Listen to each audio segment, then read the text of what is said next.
Biasi.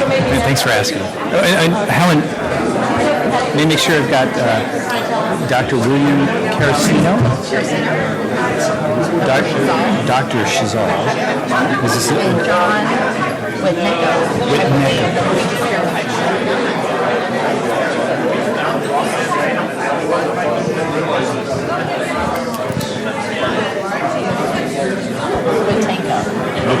I got that, okay. And it's no doctor there now, right?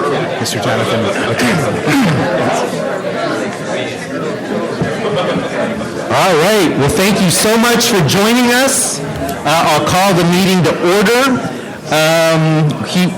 We're recording this session. My name is Guido Minaya, and this is we're at Florida Southwestern State College, classroom building U, room 102.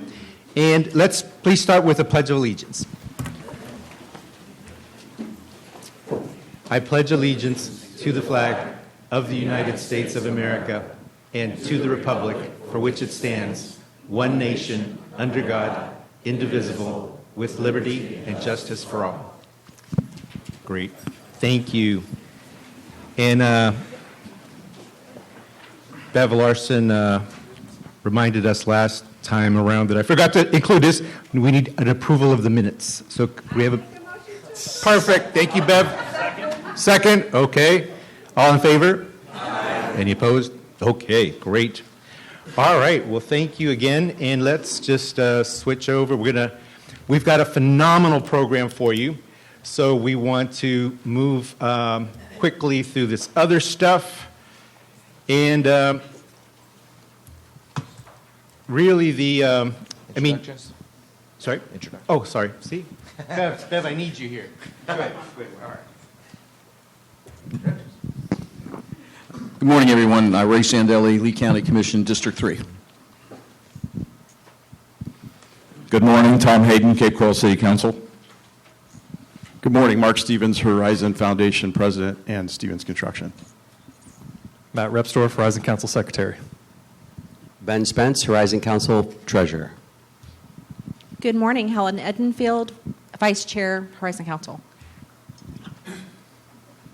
Good morning, Gary Tasman, Business Issues Committee Chair, and Cushman and Wakefield Commercial Property, Southwest Florida. And Karen's laughing at me for some reason. He was trying to say that all in one breath. I'm just watching him turn red over here. Karen Moore, Southwest Florida Business Today, and the Supplier Diversity Committee Chair. Good morning, Adam Palmer, LQ Commercial Sports Council Chair. Butch Swank, Insurance Affordability Task Force. Shelby Brockham, Southwest Florida STEM Education and STEM to Career Connection Task Force. Armor Persons, Lee County School Board. Angel Gomez, Lee School District of Lee County, Communications and Government Relations. Wow. Gerard Carrington, Florida Gulf Coast University. Kelly Reyes, the Director of Operations at the Greater Fort Myers Chamber of Commerce. Mark Bless, Pembroke Restaurant Group, representing the Sanibel Captiva Chamber of Commerce. Good morning, Tom Mueller, representing the Chamber of Southwest Florida with ReWorld, formerly Covanta Energy. Rachel West, Southwest Florida, Inc. Randy Chris Commercial Group, representing the Lee County Port Authority Airport Special Management Committee. Ryan Richards, RG Architects, representing the American Institute of Architects. Good morning, Molly Scott with Christel Construction, representing Associated Builders and Contractors. Good morning, Mike Biskey, B&I Contractors, representing CareerSource Southwest Florida. Good morning, Jay Johnson, Bubba's Roadhouse, representing the Florida Restaurant and Lodging Association. Good morning, Richard Gerling with Marvin Homes, representing the Lee Building Industry Association. Good morning, Julie Ramirez, Executive Director of Lee County Medical Society. Hey, good morning, everyone. Captain Alan Canfield, representing our amazing Sheriff, Carmen Marcino.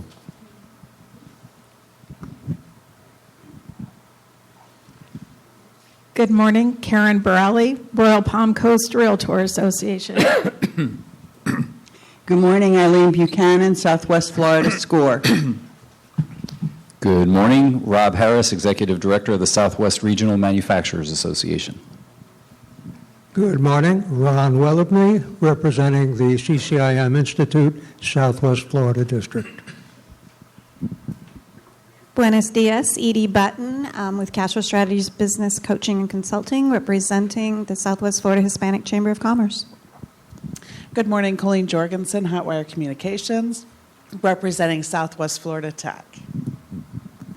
Good morning, Tony Loppe with Sanibel Captiva Beach Resorts, representing the Tourist Development Council.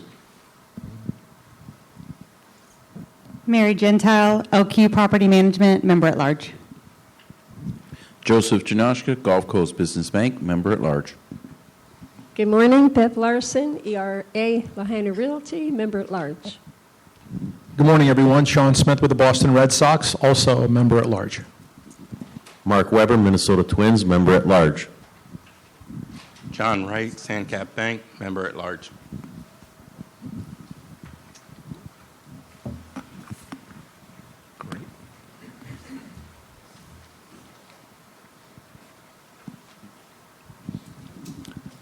Dana Brunette, Lee County Economic Development. Good morning, Tatum Walker, Lee County Economic Development. Good morning, Jennifer Rodriguez, EDO. Good morning, Amanda Kent, Economic Development. Good morning, Bill Johnson Jr., Horizon Foundation Executive Director. Good morning, Michaela Del Toro with Economic Development. Good morning, Economic Development Intern. Noise Bartakevich. Good morning, Laura Carr, City of Bonita Springs, City Council, District 3. Sorry I'm late.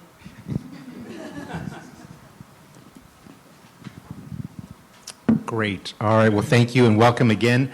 Again, we have a pretty exciting program today, but let's get started with, we've got 2 new member-at-large applications that the Executive Committee reviewed, and we would like the general membership to approve them. One is Christina Sardina, Director of Tri-County Apprenticeship Academy, and our second is Ben Siegel, President of Aviation Connections, LLC. Can we have a motion? Second. All in favor? Aye. Any opposed? Okay. Fantastic. Another activity that our Bylaws Committee has been working on probably for the last 5 or 6 months are what changes we need to the bylaws. Richard Aiken was not able to join us today and has asked Mark Stevens to walk through that for us.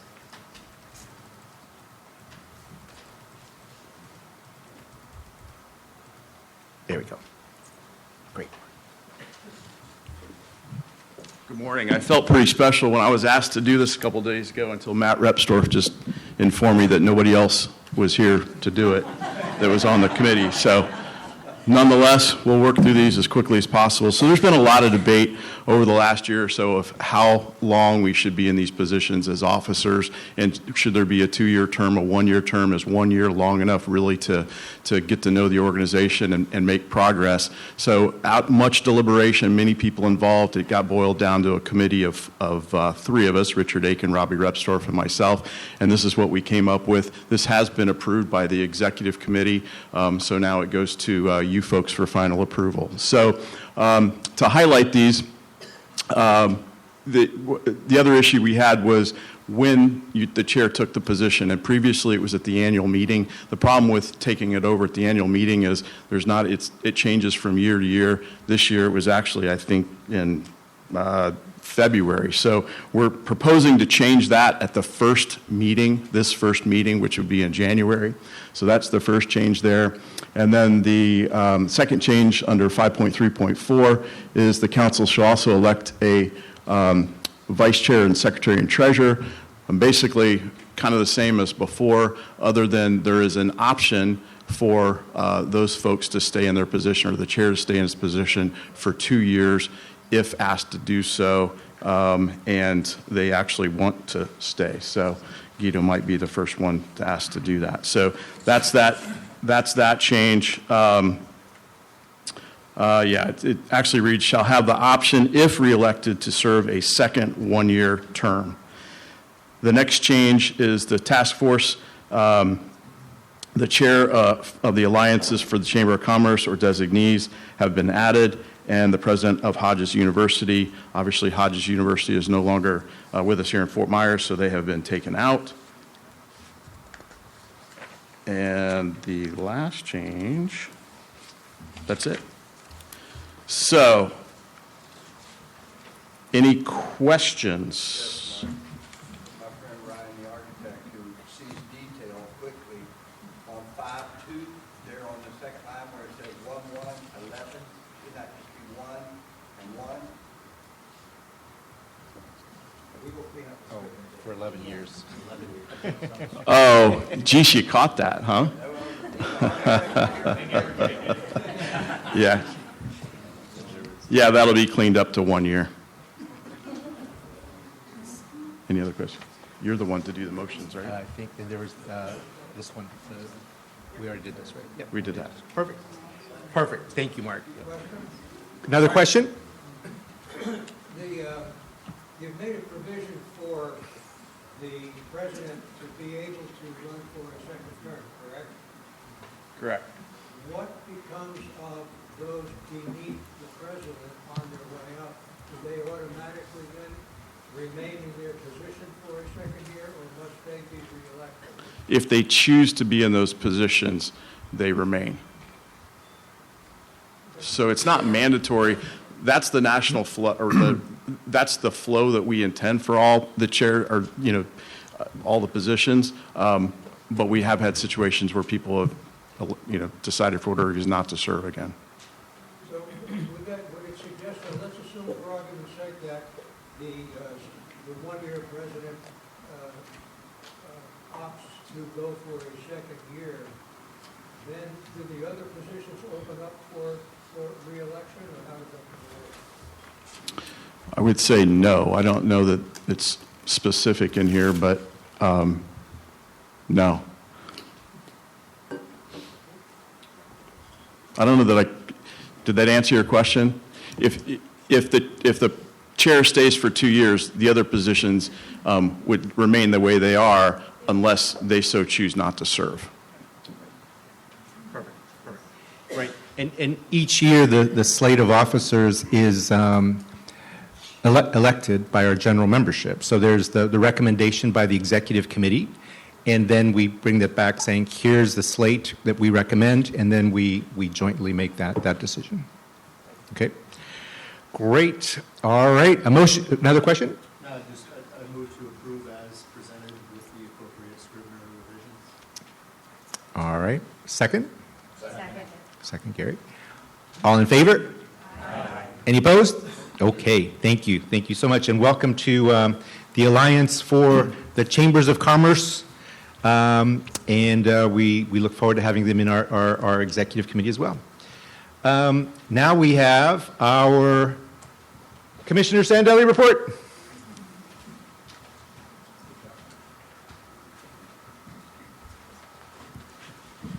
In the words of our chairman, good morning. It's hard to believe that we're closing in 4 months into 24. I mean, the calendar is just flying. We've got a ton of things to do.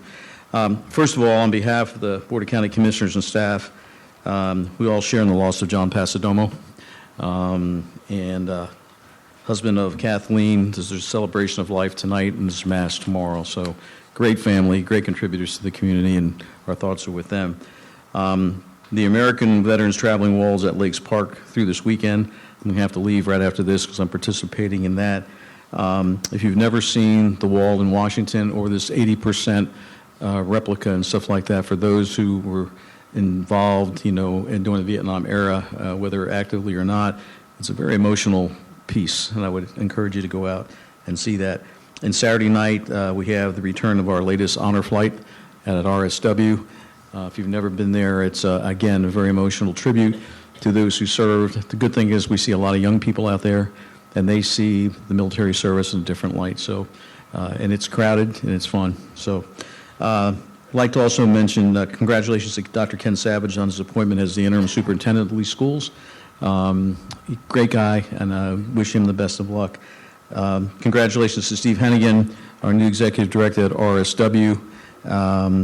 I talked to him last night on a couple things, but March, we put 1.5 million people through, traveling, which is our second largest in the history of the airport. So we're cranking out there. The new terminal expansion is under construction. The new Concourse E, whole new has been fully designed. So we're doing the best to keep up, with the people, making it a wonderful experience. And it's going to be a pretty amazing place. I'd also I think that we are a fairly intelligent group, but after the Edison Awards, I certainly realized where I am in the food chain. I mean, I was so impressed with that. So I'd like to take a moment just to thank everybody who pulled that program together and all those who supported it. It's really a keynote event. I'm sure John or somebody else will follow on with that. The Board of County Commissioners, we approved a $200 million affordable housing project open to income-eligible households. This is part of the Development Block Grant Program. Submissions are due, I think, by the 1st, so it's coming up pretty quickly. We have garnered an extension on the issues proposed by FEMA through the National Flood Insurance Program. That came to us on a Thursday night before Easter weekend, with very little detail, and it turned the world upside down for a lot of us. But we lined up with the local markets, we lined up with the state, we lined up with our folks in Washington, and everybody's been very cooperative with that. And so, how it's going to end up, I'm not quite sure. We're going up against and I made a comment from the dais a couple of weeks ago. I said we're talking about process, we're talking about paperwork, we're not talking about people. And a lot of the people that have to respond to this are the ones that were afflicted the most, by the storm itself. So hope we can get back to thinking about people in this process. I mentioned, I think, in the last time, this 404 program that was floating around. We were doing permitting, had proposed through DEP and the state.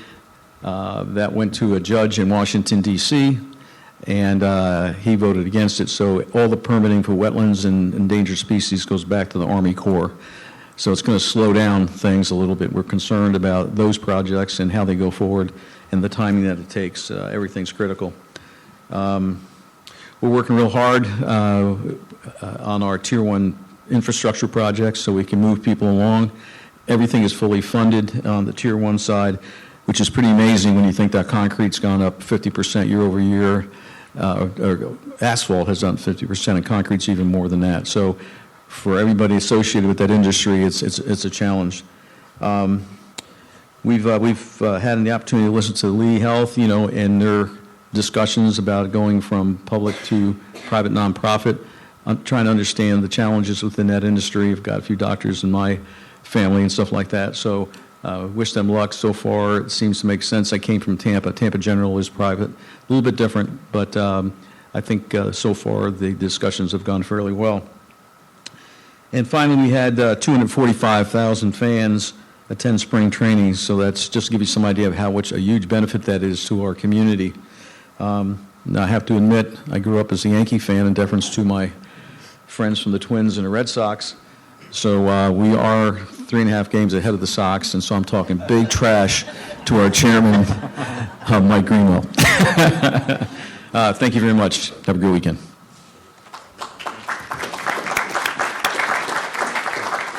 Okay, let's see. We have, and we're a little bit off here, so let's move it back.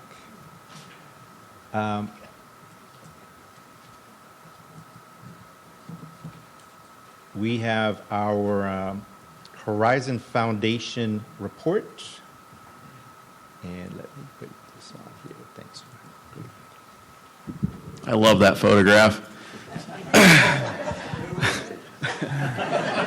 Thanks, Randy. I appreciate that. All right, we've got an action-packed program today, so I'm gonna be short. 6 things I want to fill you in with that's going on at the Horizon Foundation. Our new website was launched just in the past couple weeks.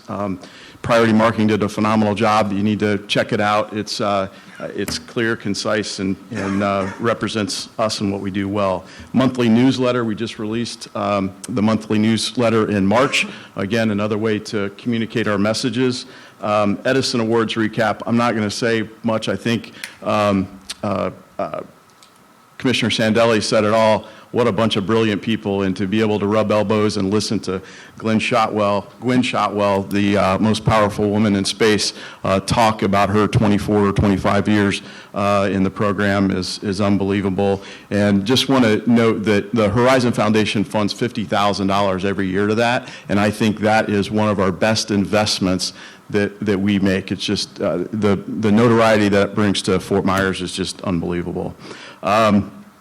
We are on track for our marketing, or for making our $275,000 goal for the year, fundraising goal. Bill's been hard at work.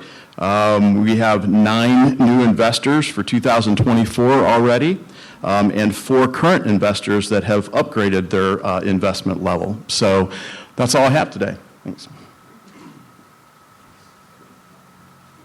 Thank you, Mark. And just for those that may not know, Mark was also Stevens Construction Gator 100 recognized as one of the world's fastest growing Gator businesses, owned by or led by a UF alumni. So congratulations, Mark.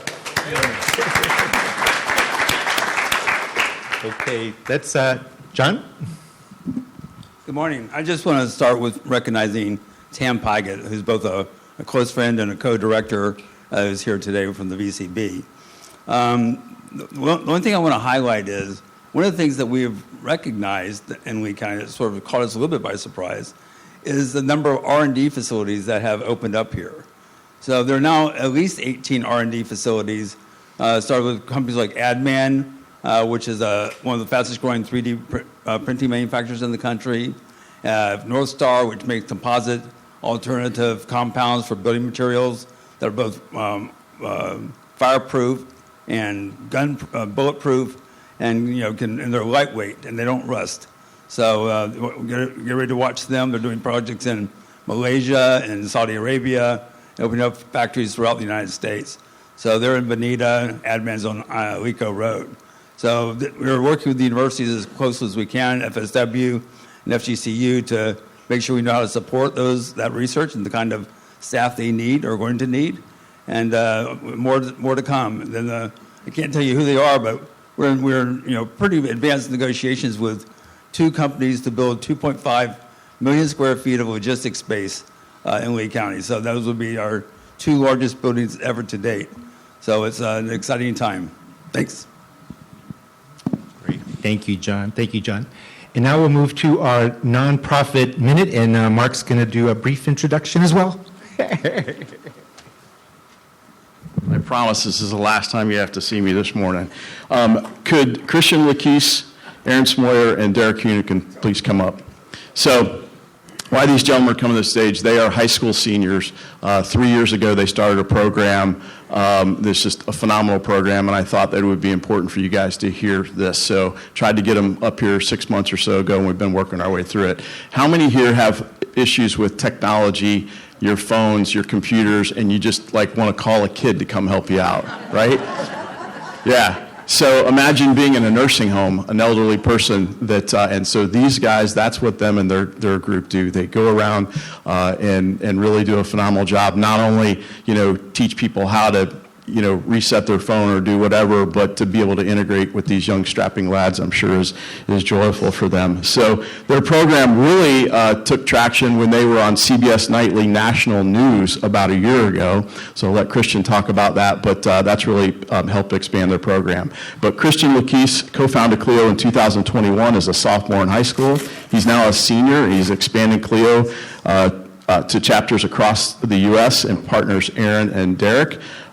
These gentlemen are off to colleges. The 2 of them are going to UPenn.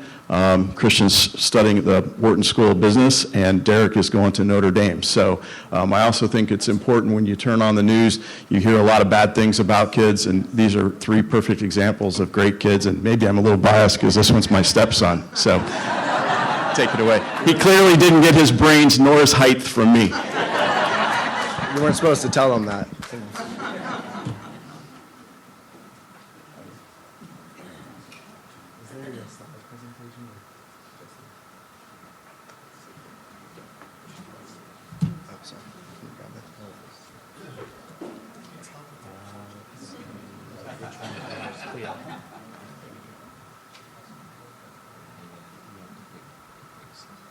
This is not a really good display here.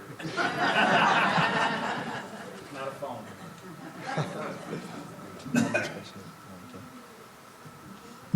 Okay, well, good morning, everybody.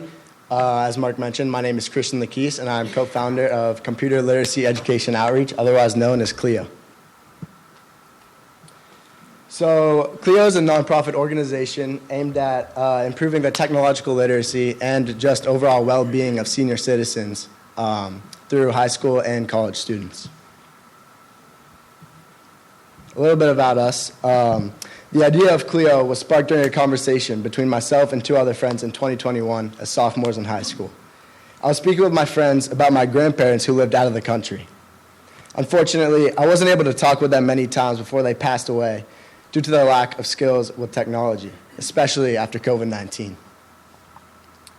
I discovered that my friends had similar experiences with their grandparents. And at that moment, we realized this problem was not just a stereotype. Senior citizens across the world cannot keep up with today's rapidly advancing technology. Unfortunately, the time had passed for our grandparents, but we knew that we could make a difference for others in our area. So, because we didn't have cars at the time, we walked over to the local retirement home, Brookdale Senior Living, and proposed our idea of a club named CLIO, and they loved it. A few weeks later, we walked into our first technology helping session with these seniors, expecting to merely assist these seniors with iPhones, computers, and whatever other technological needs they may needed. However, we walked out having accomplished much more than intended. We restored their ability to contact loved ones who hadn't visited in months or even years. In addition, we provided someone for the seniors to talk to. We fostered meaningful intergenerational connections with them and created communities that will last a lifetime. During the following weeks, CLIO rapidly became popular in our school, community, and even nation. We were featured on multiple news programs, including NBC2 and CBS National Evening News with Nora O'Donnell. And we even partnered with the National Honor Society. The profound impact that CLIO had made it clear to us that reaching just one retirement home wasn't enough, and we've been expanding ever since.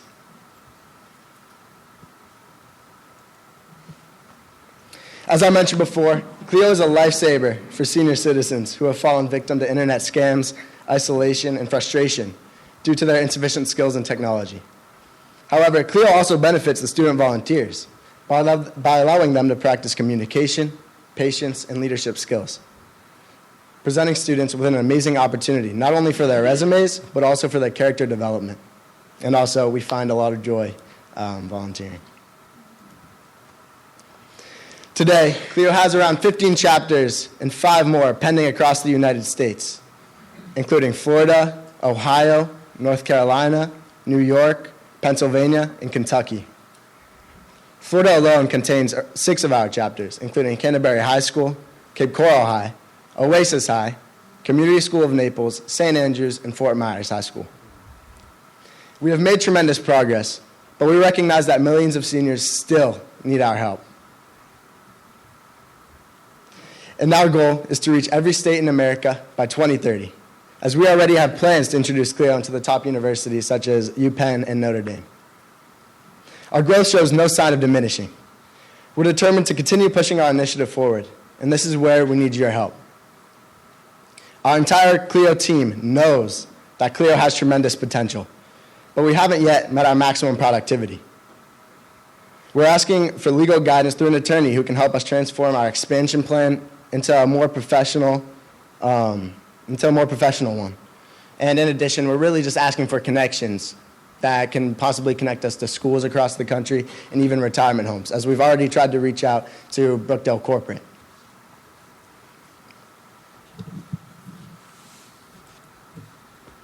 Presented is a scannable QR code where you can find details about our social media, news stories, and just anything else really about us.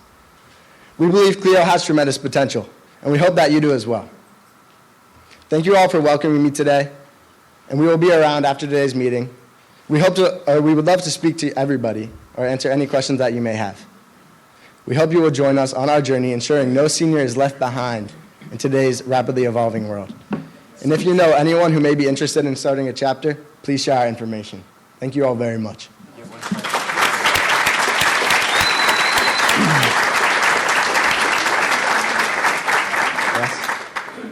Not so much a question, but a comment. Some of us are of an age, as was mentioned, that we have to call upon our kid to help us out with the phone. Some of us are of an age to when we call upon our kid has to call upon kids. That's why we're here. Feel free to reach out to us anytime. Thank you very much, everybody. Thank you, guys. Thank you. Fantastic. Wow. Very exciting. Very exciting. Well, with that, let me turn it over to our program leader for today's program, Helen Edenfield.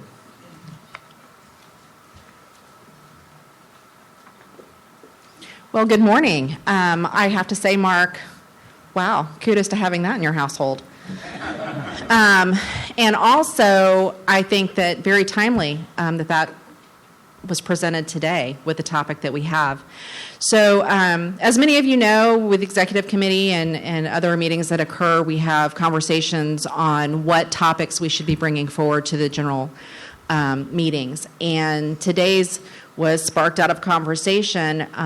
Many of you know that I was with Neogenomics for 20 years, and they are a cancer diagnostic testing facility. And so for the past probably 6 years, I've really was immersed in AI in healthcare and how AI was moving things forward, technology that we did not think that we would be able to share with our patients, with clinical trial studies and things like that, were becoming real and tangible because of AI learning and other products that were in the market. So it was decided that we would do an AI in healthcare. And our panel today will be introduced by Angelo, who is our moderator. And Angelo Biasi is the founder and chief problem solver of Solvably. So I'm going to take that title of chief problem solver. An award-winning, collaborative, creative problem-solving platform for lifelong learners, founded in 2020. The tech was sold in 2022, and Biasi recently acquired it back in 2023 to solve the systemic AI literacy for all via Solvability's AI Centers for Excellence in K through 12 higher education and corporate talent. I will ask you to refer to your papers this morning for the rest of his bio. It's very interesting, and we've had some conversations through email, and also yesterday we were able to talk, so I think you guys are in for a treat with Angelo and the panel from Lee Health, so thank you very much.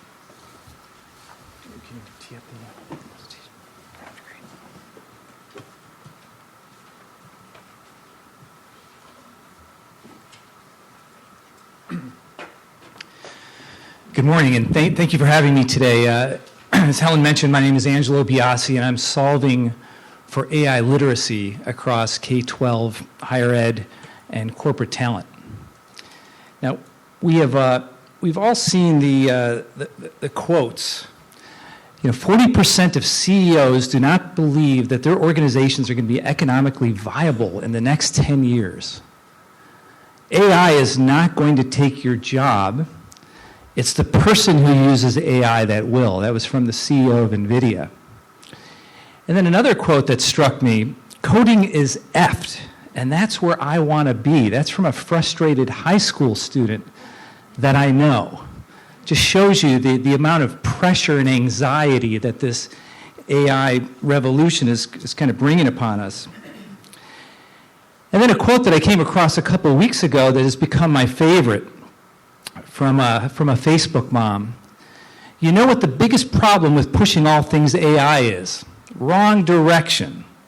I want AI to do my laundry and dishes so I can do art and writing, not for AI to do the art and writing so I can do the laundry and dishes. So we've all seen some of the stats as well. 85 million jobs displaced. I think that's from a McKinsey report. Or is it 0.5 to 0.9% increase in productivity and a GDP increase of $15.7 trillion? whichever way you look at it, it really is just a matter of perspective. Is the glass half empty or is the glass half full? And when we look about, if we take healthcare for an example, diagnoses, healthcare services, rapid adaptation would suggest that it's half full versus some of the intimidations of privacy, accountability, relevant data, misdiagnoses as being half empty. Boston Consulting Group did a survey recently of 1,400 CEOs. And the results of it was that the 10%, and that's growing, of CEOs that are taking advantage of AI are seeing tremendous increases in revenue, in productivity, decreases in cost. So much so that 89% have AI as a top 3 tech spend in the next year, and 46% of them are going to be upskilling their workforce within the next 3 years. So this stuff really, drives me crazy, and it's fascinating. And so I plugged in all of this data into AI, and I said, hey, tell me the future. Give me, and it's interesting, and it actually did. And I said, well, what happens? So here's all the stuff that happens if we take advantage of it. Well, what happens, and I'm sure this is on a lot of folks' minds, if we don't do anything? If we're indifferent, if we delay, if we sit on the sidelines and just hope that it goes away, what are some of the potential consequences? And here's what AI said. It said, Ange, inaction, indifference, and delay will lead to talent pipeline breakdowns, lost productivity, and more importantly, younger workers being displaced by automation. Now, I'm the father of twin 16-year-olds, so this is really personal to me. I've got 2 horses in the race here that are about to enter the workforce in the next 2 to 6 years, potentially. So an uncertain future is on the top of my mind, as I'm sure it is for most of you as well. And so, this was really driving me crazy. I'm like, oh my gosh, I can't believe it. It's actually telling me the future.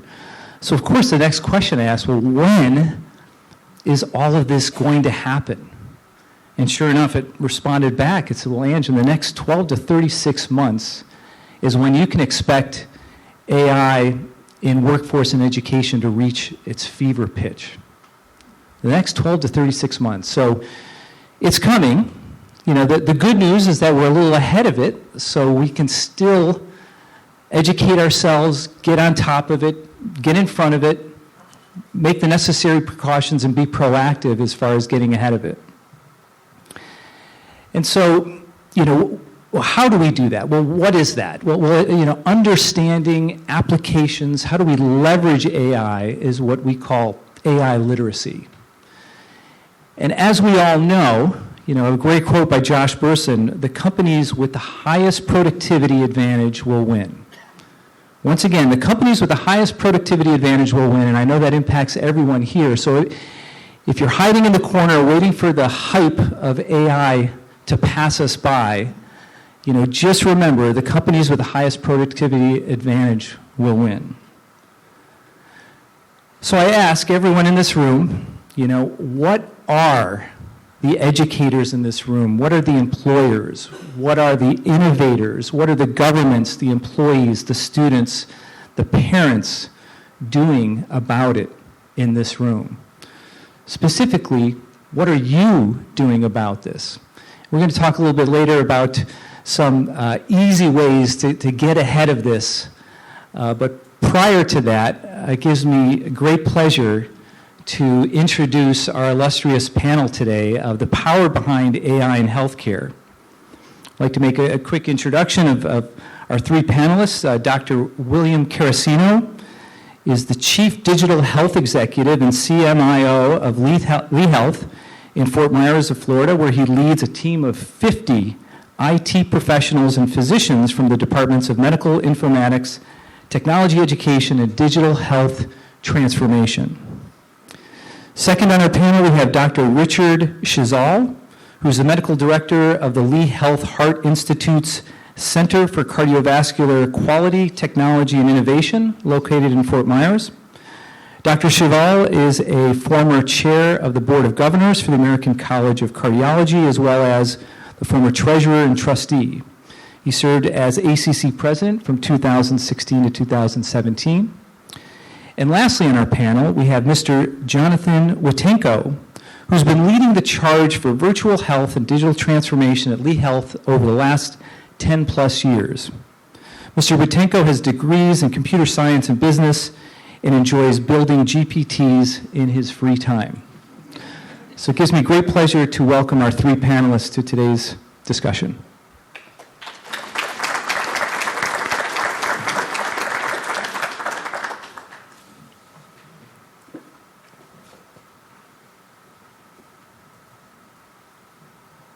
Okay, great. Thank you. Before I start, I made a couple comments on Angelo's slides. They're really quite good. Thank you. And the slide with the glass half full is really important. And the other feature is this is hype. Yes, it is.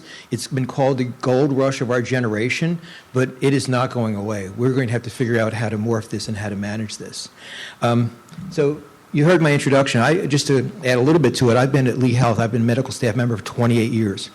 And when I got here, Dr. Chazal was here. But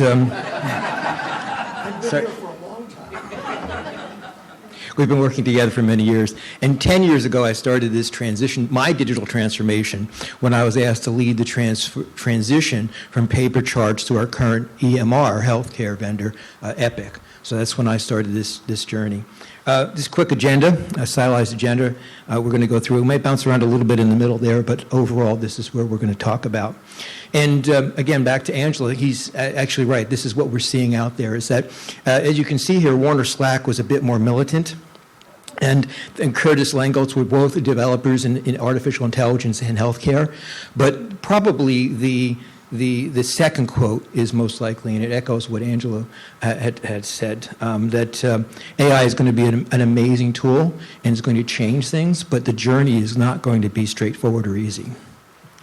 This slide, the details on it are not as important as the fact that we've been talking about this since the 1950s. And Turim is a fellow who's been famous in computer circles. I learned of him way before we even heard about iPhones, et cetera. But that was a famous researcher. But we've been talking about the term artificial intelligence since the 1950s. In 1987, the New England Journal of Medicine did a landmark article about AI in healthcare. Some definitions, I'm not going to go deeply into this, but recognize that artificial intelligence is an overarching term and there's lots of things under it. So when we use artificial intelligence, most of us sort of jump to the fact we're looking at Gen AI, right? Generative AI, which really became a household word on December 23rd, 2022, when OpenAI released that. But we've been working, one of the first jobs that I did at Lee Health as a CMIO was implement a machine learning algorithm for various predictive analytics through Epic and our technology. And there's this slide we could talk about for hours, but basically little definitions about generative AI. And at its core, generative AI is basically a statistical algorithm. It looks at the large language model or the database that you connect it to, and it predicts what the next response would be. So in some respects, if you attach it to a database that is limited, or you don't understand your data, the data is not clean, or the algorithm is not clear, you could end up with big problems. And I just came back from a conference that Orlando University of Florida put on.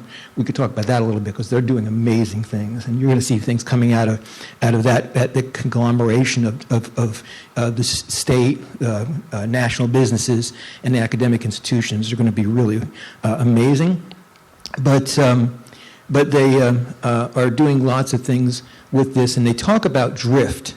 And drift is something with a generative AI model. It's a fancy word for meaning wrong. Right? So when a generative AI model starts to learn from itself and it does a statistical analysis and you end up with it learning the wrong way, they call that drift, which means the model's not working correctly. So there's some hazards in this, but obviously eyes wide open is the key here. The good news is most of you folks in here are on the green side of this graph. Right? So healthcare implemented technology, specifically probably the electronic health record, and we lost productivity. So as Angelo was talking, I wonder if we can get Cleo to go talk to some of our doctors and people to help them.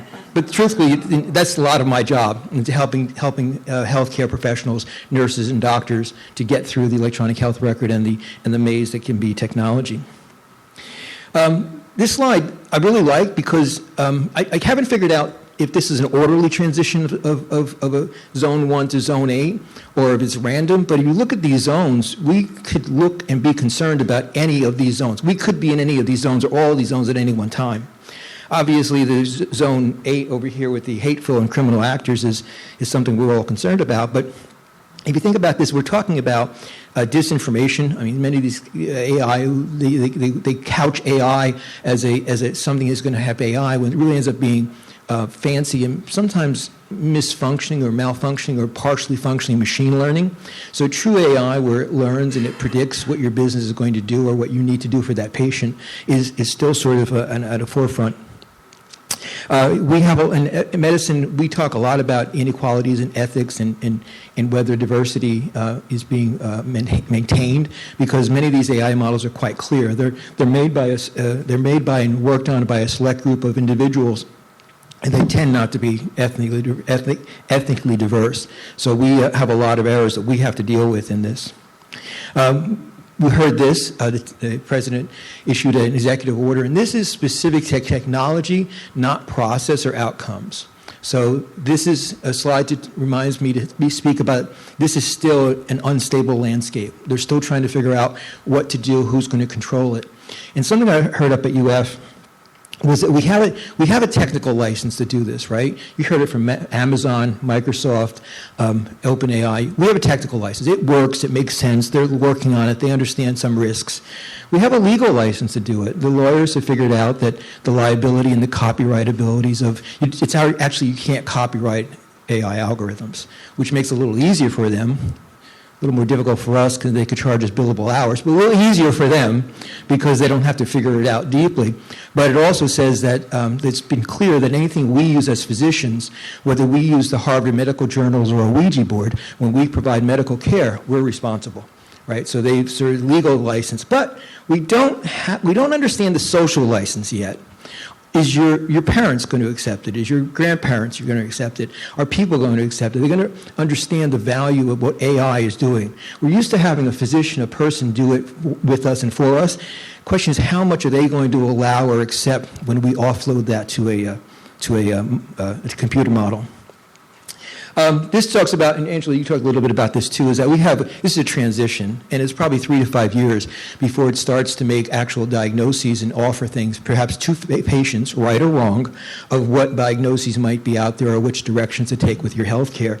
We're really clear now in the administrative, and we're close to the augment section, is that what we're starting to do is we're starting to get recommendations from AI for particular use cases. Again, not Gen AI at this time, generative AI, but machine learning. And we talk about different models that we have available. Everybody's involved, and you talked about this too, Angelo. Everybody's involved. This is our entire C-suite, everybody in our organization, and everybody is concerned about this. So you're right that the C-suite is concerned. They are looking at this. They are concerned about it. They're appropriately cautious, but also appropriately enthusiastic and recognizing that this is going to change things significantly. This is more about the medical care, and we're working in the bottom left right now with a couple different plans. And Dr. Chazal and Mr. Witenko are on an AI committee we're spooling up at Lee Health, and we're looking at all these things. We're going to start looking at, do these make sense? Do they have ROI? Are they safe? Are they ethnically appropriate? Should we do them? Are they diverse enough? And of course, is the algorithm transparent enough for us to understand when or if it starts to make errors? And are we attaching it to a clean database so we know which database we're looking at when we start doing these things? This is a lifetime of work, folks, or at least 10 years. These are some of the things we have at Lee Health that touch on artificial intelligence already. Dr. Chazal is going to go deeply on the clearly for CTA, but we have AI scribes. We've been using AI in stroke diagnosis for a couple years, or augmented diagnosis, I should say. We have in the back office some remote processing automation. That's the lingo RPA. Our HR department and our medical staff is using it to check medical staff licensures and in cases, I forget, I'm blocking the name of the database that they search. But it's changing it from a 30-hour job to a 3-hour job in some cases. Generative AI Epic, we are piloting something with Epic where when you write a message to your doctor, the Gen AI is going to give the first draft. Now, we have huge constraints around this. You have to click you reviewed it. The doc has to review it. But it's rather interesting is that the responses are very thoughtful, very empathetic. And actually, this early study suggests that 70% of people prefer the computer's response to the provider's response. AI scribes, I'm going to touch on briefly. It's part of the loss in productivity that we had in medicine when technology was added was the fact that docs had to stay at the computers and had to look at a computer, right? So you've heard these stories. The physician's back was to me. He or she was on the computer the whole time. So we've been looking at this, and industry's been looking at this as well. We just implemented an AI scribe program. The AI scribe program is where the doc comes in, asks your consent, puts down an electronic device, and starts talking. You talked about Red Sox game. You talked about what you did this weekend. You talked about when you went fishing. And then you talked about your blood pressure, your chest pain, your headache. Well, this goes up to the cloud, and within less than 90 seconds, it comes back with a fully documented note. It's taken out all the information about the Red Sox and the fishing, and it's organized all the other pieces with positives and negatives and an appropriate note. So you see on the left, if you can't read it, the bottom left red was, I can't read it either, burdensome or extremely burdensome about working with the computer and documenting for your time spent with patients.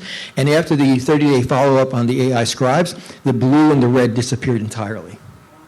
So this is changing our physicians' resiliency, our propensity for burnout, as well as the interaction between the patient and the provider. So it's coming back, folks, right? So what was technology took away or put a barrier, we're trying to put back. This is unstable earth. I talked about this, about technical licenses, legal licenses, and social licenses, a little bit out of order, but recognize that we have to look at all of this, right? And I talked about the legal liability, but social license, we have to be careful because they're starting to work on is personal health information or PHI consent the right way to do things? What day goes by when we don't hear about someone having a medical PHI breach, right? We see it every day. The question is that model more appropriate? And it seems like the leaders and the healthcare and legal leaders are starting to say maybe we should move away from the PHI consent model to more of a data use agreement. Not for this discussion right here, but recognize that when you contract for AI, be careful about what they're doing with that consents that your clients or yourself or your businesses will be looking to sign away or contract with. So we're changing. So this consent for you to give your data to X doctor or X facility might be changing in the near future to more of a relationship between that facility and that provider as a data use agreement, which lays out more different legal liabilities and responsibilities. Requirements for AI. When you look at this, recognize that the new technology should be better than the person or systems it's replacing.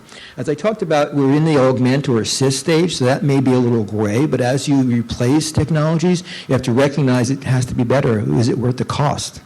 Right now, in healthcare, we don't get additional money for AI technology. They're talking about potentially doing that. So we're using AI technology to do things better, whether it's throughput, access, diagnosis, appropriate diagnosis, or decreasing inappropriate testing. That's going to be where we're going to see our values. And the other ones are we just talk about, but the new technology should increase or enhance the time clinicians can spend with patients, and I just walked through the AI scribe, which is really a model for us. As I said, we're going to the data use agreement. Data is the new currency. You've probably heard this. This has been out for a little while, but it's absolutely true. Your data is worth more than your dollar right now. It also is suspected that we are seeing a huge number of startups, and folks are trying to rush to invest in startups, and these startups are being gobbled up. I could talk in the sidebar about how UF is doing this, and all the lecturers who are basic science and medical researchers all have 2 and 3 companies that they formed with UF looking at patenting these techniques. So it's really exciting, but also scary because we've already had the situation where we've contracted with a computer company, and within about 9 months they've been gobbled up, and they said, okay, we're no longer handling this sort of piece, and you have to go find someone else. We've had that happen to us a couple of times already, and we're starting to put that in our contracts so that we get additional protections from that. And first, meaningful use. Lots of folks come to us and they say, well, we've done this, we've done that, we want to do this, we can do that. And we hold them, obviously, show us, right? Show us, prove it. And then we contract to first meaningful use criteria. So that just handing us stuff and implementing it and having us turn it on and having us train our doctors or our people is one thing, but we need to know where that first meaningful use occurs, and you need to be at risk for that. So when you look at these contracts that you may be entering, and make sure you look for outcomes, right? We call them outcomes. You call them first dollar, perhaps, or minimally viable products. But that's my quick overview of healthcare, AI, and a little bit of perhaps advice about business and AI and contracting. And I'm going to give this to Dr. Chazal, who's got some really exciting work.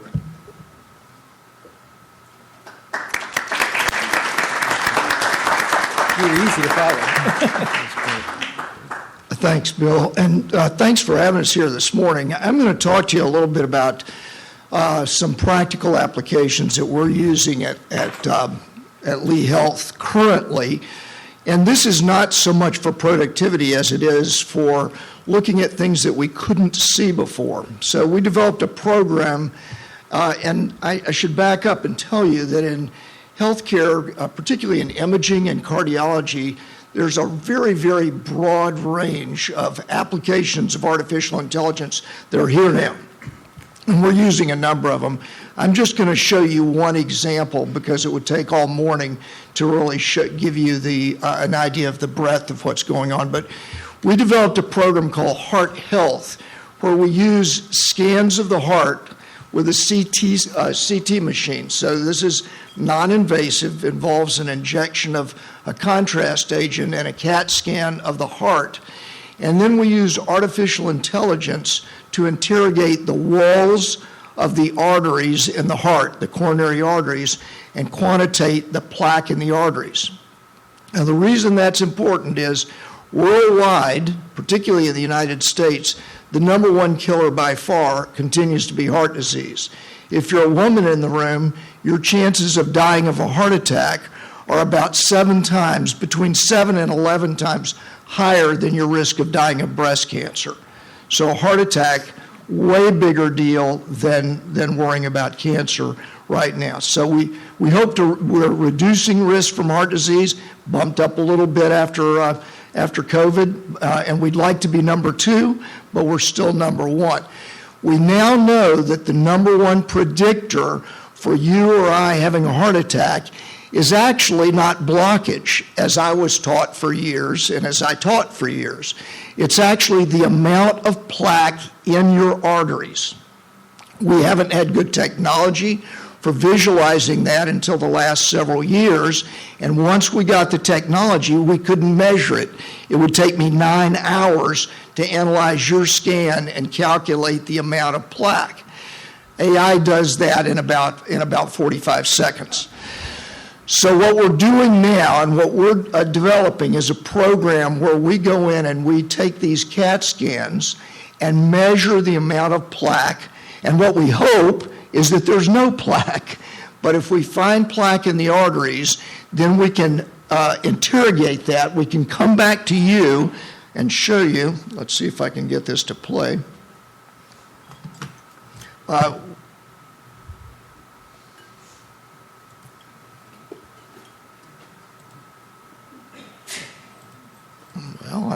I may need one of the guys from Clio to help me, huh? It may not be. Yeah, it's not going to play. That's all right.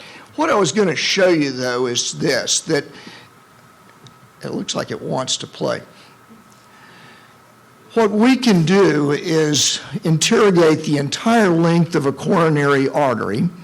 We can use our technology to characterize the different parts of the walls of the artery and tell us exactly whether or not there's plaque, how much plaque there is, and the type of plaque, because it turns out that some plaque is more likely to cause you or me to have a heart attack than others. When we do that, we can characterize that amount of information, then take that, come to you, put you on the right plan for treatment, and then at a prescribed point in time, rescan, measure objectively, and see whether or not what we're doing is actually working.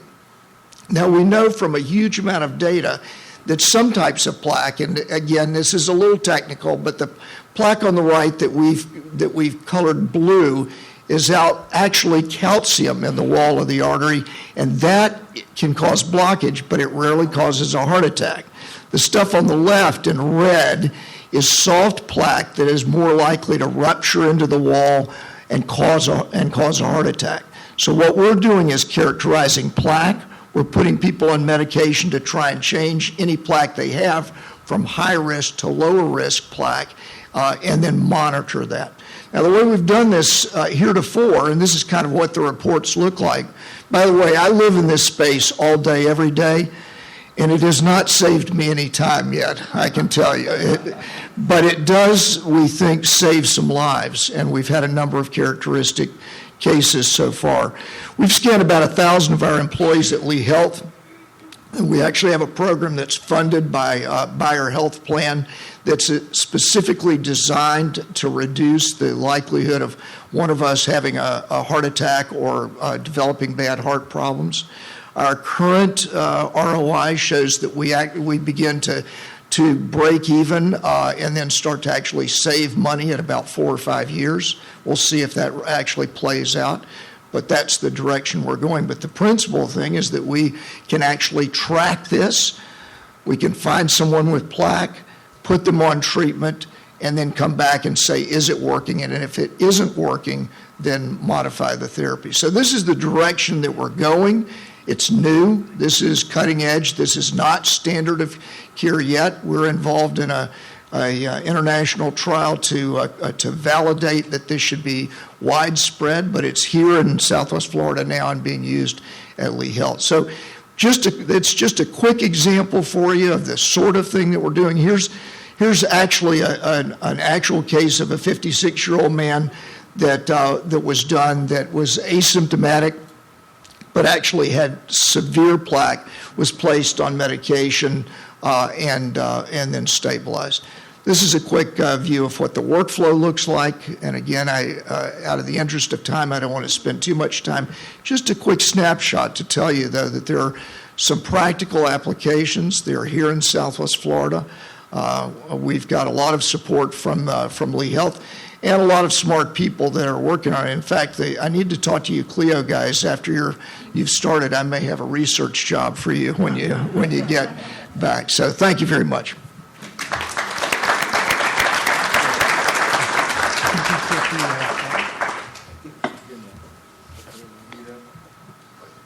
Question, yes. I found that to be absolutely fascinating. Recognizing that AI is code and looking at the results are being portrayed via hardware. Is there a break between the capability of the AI and the hardware to make use of what the AI can do? The short answer is absolutely. So, especially in imaging, the quality of the hardware that we're using and the imaging techniques, the images we get have to be adequate for the AI to be able to evaluate them. Now, as AI gets better, it'll be able to filter out some of these imperfections that we have. But actually, I worked in the last year and a half with Ben Spence, who's here with us, to upgrade some of the equipment that we have at Lee Health to improve the imaging technology we have. But it's a good question. And right now, my rejection rate for our AI evaluation of our CT scans is pretty low. It's probably about 1 or 2%. So I would add on to that. The other piece of that is really the complement of the software. So we're looking at something as simple as cameras. So cameras in the hospital room, cameras throughout the hospital system, putting the AI software behind that so our public safety can detect, whether it's a person walking in of interest or carrying a gun, or from a voice detection system to basically detect if there's hostile threat, if somebody's getting agitated, we could deploy security over there. So it's really having the systems in place, the hardware, but then partnering on the back end for the AI company to say, okay, we've developed specific software that can determine, is the patient in the bed, is the patient falling on the floor, or is the patient messing with their IV bag. So it's really having that collaborative partnership with the hardware side and then making it open source enough that we can work with the different software vendors on the back end. Yes, sir. Dr. Carracino, I think you talked about it a little bit when you were talking about the social impact and the data use agreements. To date, especially in regards to your medical diagnoses models, are you able to share how are you primarily harvesting the data you're using to train your models these days? And how do you see that changing? We don't have any active diagnosis modules yet. So Dr. Chazal, not diagnosis, right? You're imaging and then the doc's making the diagnosis, although it probably points in the right direction.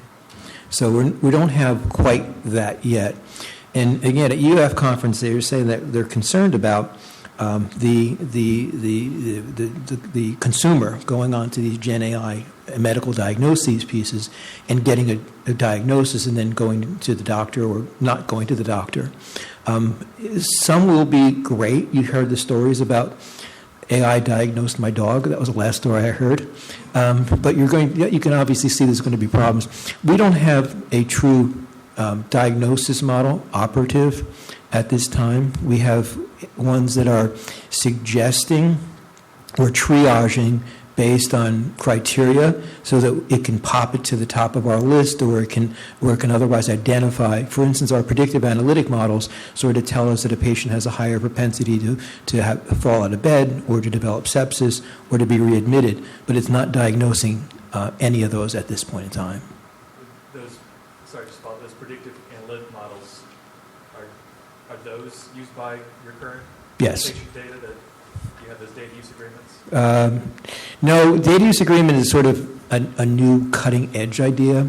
We have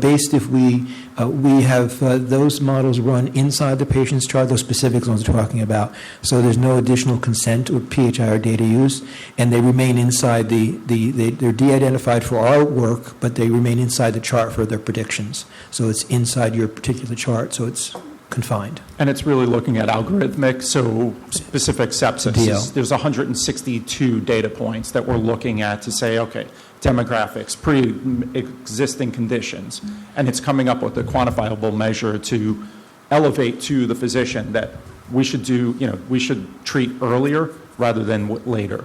So it's really our data, again, from the patient and surfacing that to the clinicians. And I want to amplify also that we're using this to help inform our physicians. We're not at a point of replacing them. So, for example, all of this output is reviewed by, for example, the imaging thing, just as one example that I showed you, is reviewed by one of our qualified cardiologists or radiologists that looks over that and then sort of validates it. So it's additional information, but we're not using it at the point where it's actually replacing. It's informing. And the FDA is still struggling with that in terms of what they say software as a medical device. And Dr. Chazal and I are working on a couple areas where we're looking to say it will triage. For instance, radiology is big on triage. It'll triage and say, look at this study first. We think we found something. But there's very few studies, few algorithms out there that sort of diagnose. And one is mammography. So that is out there. So you're saying these could require like FDA approval one day to use these algorithms? They do. They do require FDA approval, yeah. But the FDA hasn't figured out what that means yet. All right, great. We just have a couple more minutes of best practices. And Angelo, would you want to wrap that part up? Yeah, thank you. Yeah, and once again, thank you so much for. I'm encouraged to know we're in good hands here in Southwest Florida. So the question we often ask is, all right, what can we do about AI today? What are we doing about it? What should we be doing about it? What can we be doing about it? And I come back to that idea of perspective, right? Is the glass half empty? Is the glass half full? And at the waterline is really education and training. The more that we understand, we're informed, the more that we're educated, soft skills, upskilling, lifelong learning, the more that we can move from glass half empty to glass half full. And, when folks ask me, well, what should I be doing about AI? How can I get ahead of this?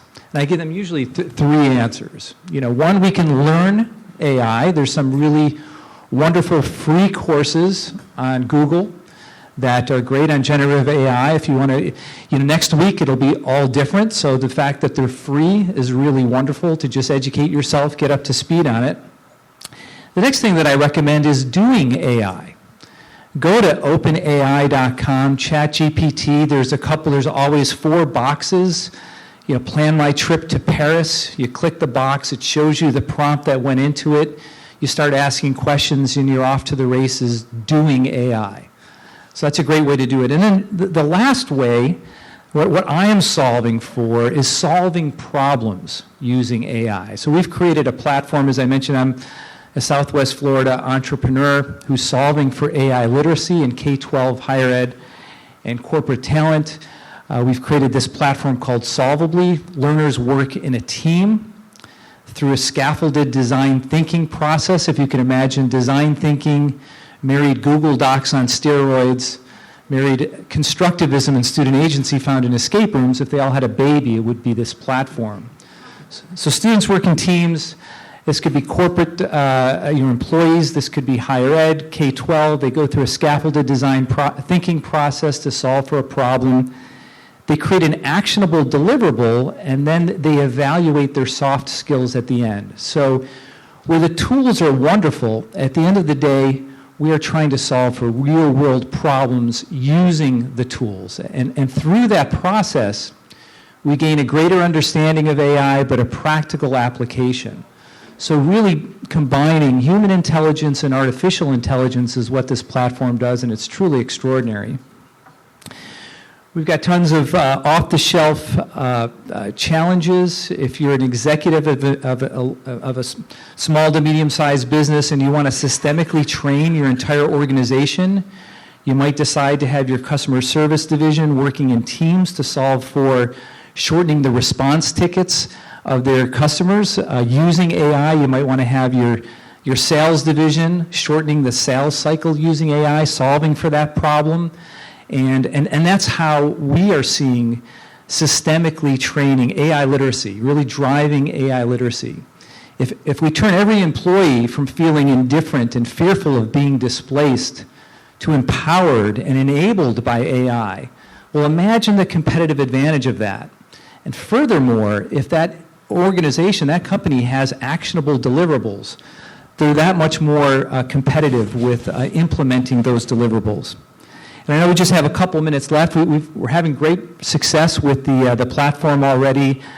A couple of examples here. I'm working with K-12 students in South Africa, Australia, and the UK. They're solving for an oceanic underwater sustainable habitat using AI. So quick examples, had 3 teams. The first team was solving for homelessness, which was really cool. The second team wanted to create the underwater Disney World, solving for entertainment with their underwater oceanic habitat.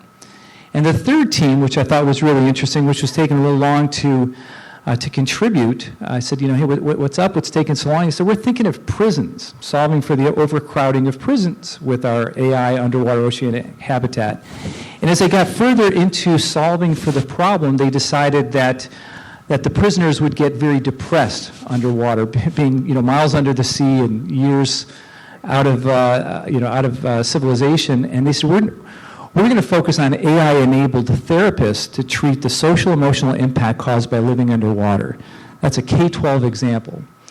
We just completed a program working with Florida Gulf Coast University College of Ed. All of their students and professors worked in teams to use AI to create a 30-minute onboarding course for a corporate client.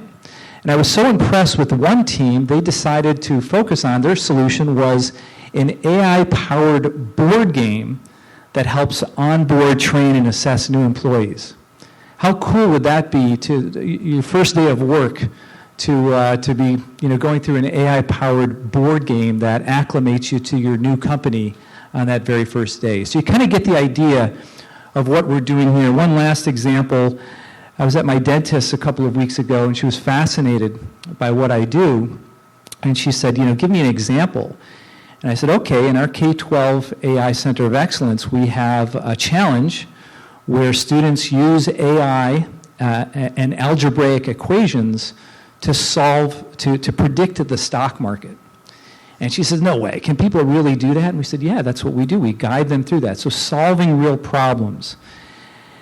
And we've got a bunch of, I won't go through all of the rave reviews, but I just encourage everyone in this room, one final quote before we leave for today is that we really start thinking about AI, not hiding from it, but it's time that we start solving problems using AI versus worrying about problems that may be caused by AI. And I think if we do that as a community, we can really get ahead of this, really have a competitive advantage, be a beacon, for the country. And I encourage everyone to please, feel free to reach out to me, join me. I'm happy to work with folks in the community. Like I said, I've got twins who are in the school system here, and it's very personal to me. So I really appreciate your time today. I think we're at the end of our program. Thank you. All right. Wait, question. I think you get the prize for the best questions. I'll make it quick. Dr. Carracino, at the beginning of his talk, brought us into the basics, and I don't think that we did enough basics. We're looking at AI as if it were a thing, and I think that all the benefits here are quite wonderful. I have nothing to say unpleasant about that. But the comment, Doctor, that you made is that there's a student who said that coding is, to put it politely, in trouble. Yeah, I made that comment. Was that your quotation? Yes, sir. That was a Dunbar student who said that. So here's the question. After all is said and done, and we're looking at all of this wonderful stuff, which I agree is wonderful, isn't it simply computer code? No, sir. No, sir, it's not. That's why I said we're using it to solve for problems, which it might be. One of the misnomers is that it's a tool. It's the tools, but in essence, it's the tools. It's the systems. It's much more than that are going to be used to solve for real world problems. So AI as a part of that solution, the human intelligence plus the tools and the systems equals higher productivity. The companies with the highest productivity advantage will win. Can somebody write it? I'm sorry? Can somebody write? Well, certainly they code the tools, which is, I think, what you're thinking. But at the end of the day, the power of AI is taking those tools and using those to solve real problems like the doctors shared with us today. Thank you. All right. And again, our panelists are available for additional questions after we wrap up. Voting member input. Any voting member have a burning issue or a burning announcement that they'd like to make? Good morning. Oh, you've got one behind you, real quick. No, you're good. Good morning, and Colleen with Southwest Florida Tech. Absolutely love that this whole meeting has been on technology today. Just a reminder, after the general meeting next month, we are hosting Southwest Florida Tech Summit over in the J Building right here on campus. Big focus on AI and some wonderful panels throughout the day, as well as lunch and a happy hour. And you are all welcome to join us. Great. Additional question? Oh, good, Laura. Okay, well, Bonita Springs is having a celebration on Saturday evening, 6 to 9. Low Cash is going to be there. It's free, and it's to start our celebration of our 25th year. But I was wondering, the scan that really was interesting about the heart, do you do anything like that with cancer? The short answer is yes. There are a number of AI pieces that can be used for screening for cancer, particularly mammography, but also for lung cancer. Yeah. Great. Thank you. Any other member input before we wrap up? Okay, thank you very much. So, good. There are flyers for Southwest Florida Tech, one of their sessions in the back of the room. All right, just final announcements. As you know, we got rained out on for a Twins game at the end of the spring training. So we've rescheduled our Horizon Day at the stadium, June 27th, Lee Health Sports Complex. So please join us, 7:05 p.m. Please RSVP to Amanda Kent. And we have an incredible session coming up, Business Continuity Planning Workshop from our Business Issues Committee. And so Friday, May 10th, please also RSVP if you'd like to attend that. And with that, motion to adjourn? All right, thank you. Thank you all.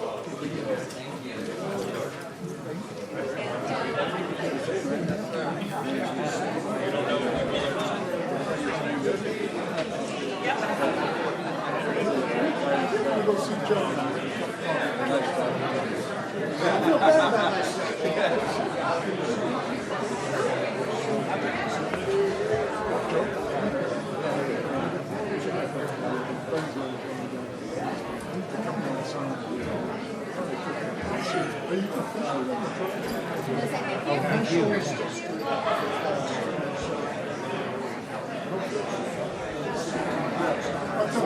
you.